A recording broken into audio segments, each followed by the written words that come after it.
the idea now is that, of course, we want to paint with that, right? So let's see what the final use of that is. Let's say we render I don't know, a sky, or let's start with a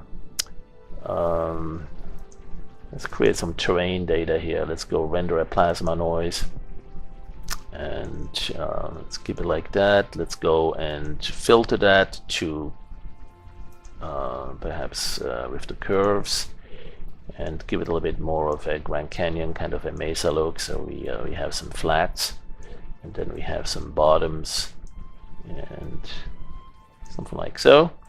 And then let's open it up on one side here. Let's actually make it dark all over. So right click here, get the brush, one of the large brushes, and preview that so we can see where the brush is.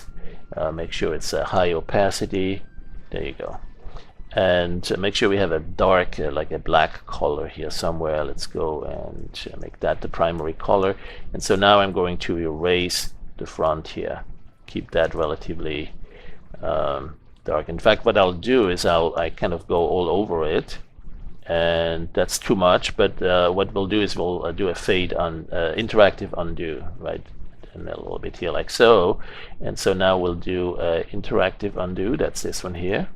And with the interactive undo, we can say, let's just make it a little bit low, or not necessary, get rid of it altogether. There you go. And so now that will be our elevation map. So maybe we need a snapshot of that, store that. So here's our elevation map. Let's not get stuck with too much coloring effects. We could do that too for the color channel. But in fact, you know what? Let's do that at least with regard to the with a gradient. Let's go and put a gradient on it, and with the sweep editor, let's see if we have a nice gradient. Let's use one of the presets, loading, I know, one of the picture frame gradients. Yeah, let's pick this one here. Right, so this gradient, I can map it on the elevation map image here. Let's go filter, color, map to current gradient. So that will give it a little bit of additional coloring. Now I'll copy that to the swap buffer. Store an image copy first, right? You never know, you might need it. And then go copy that to the swap buffer. That would be there. Copy to swap image, Shift J or uppercase J. And so I have a copy of it in the swap buffer, and I can now go back to the other one, the original grayscale, which is our elevation map. Right, so the colors is one thing, the elevation is this one, the grayscale. That's the one I'm going to go through with the Transform 3D Designer. Let's go here to the 3D Designer and turn that into an elevation map, and there it is. Use that as an elevation map, and enable the color to come from the image.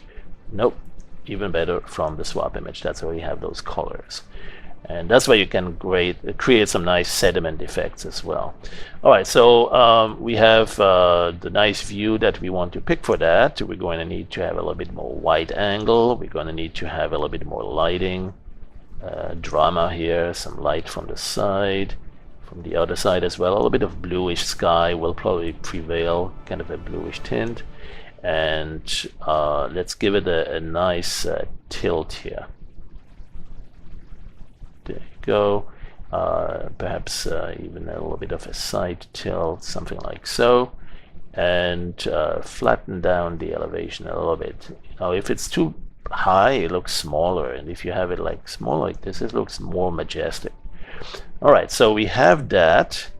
And that image we can also store, because you never know, we might need it again. Store image copy.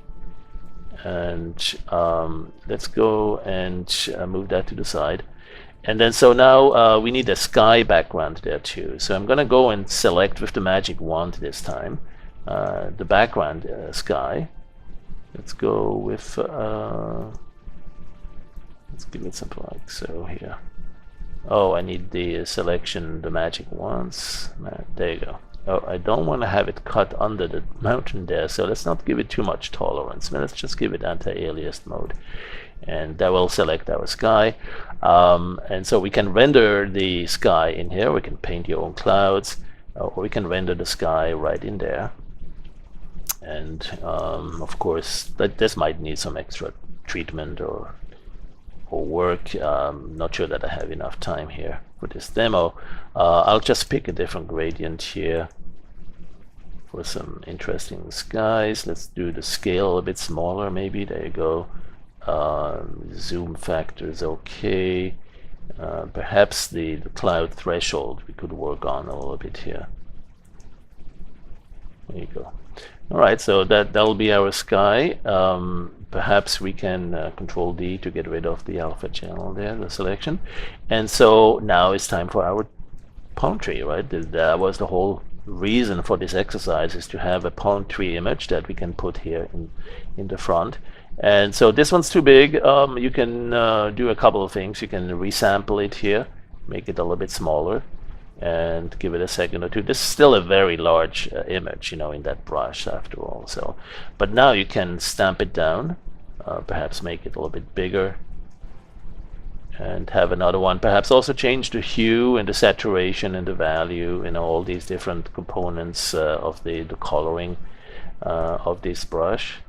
Let's make it a little bit more bright, and you know, it's lighter. It looks more saturated because it's closer, right? You get to see more of these colors, and so that's basically it for this quick tutorial on how to turn your palm tree photograph into a single item that you can use with transparent background and place it all over the place, you know, and enjoy.